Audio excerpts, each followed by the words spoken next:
Back to your third lesson. Thank you. How did your practice go after our first meeting? We kind of worked with a mid iron. How did that absorb, and how did you feel when you got to go practice it? Good, really good. I definitely made sure that my weight was staying on that left side.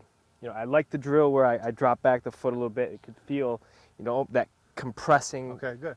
More so than I have in a while. So good.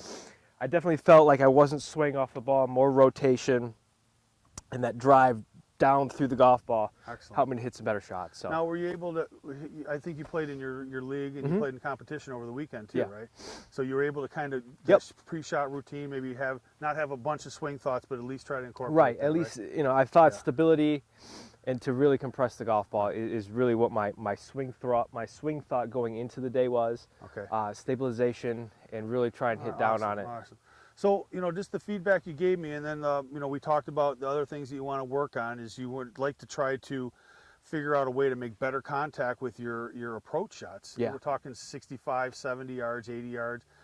You felt in the past that you've gotten a little bit flat, you were telling me, and can you kind of explain and expand on that? Yeah, I mean, it's just kind of on my 65 to 70 yard shots, I can kind of feel like you watch the videos and you're making sure that your body's facing the target, but a lot of times I feel like my hands lag behind me, and then I'm trying to save it, so I end up trying to flip it, and if my timing's off or my rotation is off, I get squirrely with it. So I want to make sure that I just need something to kind of help me get through and some good drills.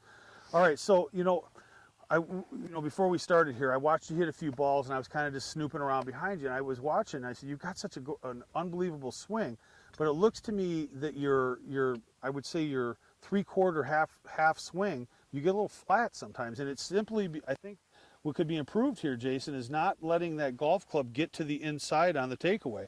Anytime you take that golf club more in a straight back direction, you're going to steepen out the downswing. Okay, if it goes back straight, it's going to come down straight down and through.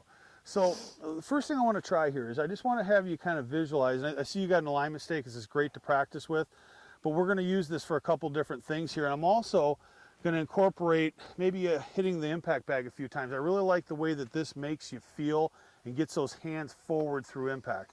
Something about having something solid there really makes you emphasize getting those hands forward through impact. Okay. So let's just start out with a couple, and the first thing I want to work on is just having you take that golf club in a straight back direction. So go ahead and do me a favor real quick. Address that ball. I want you to feel something real quick here.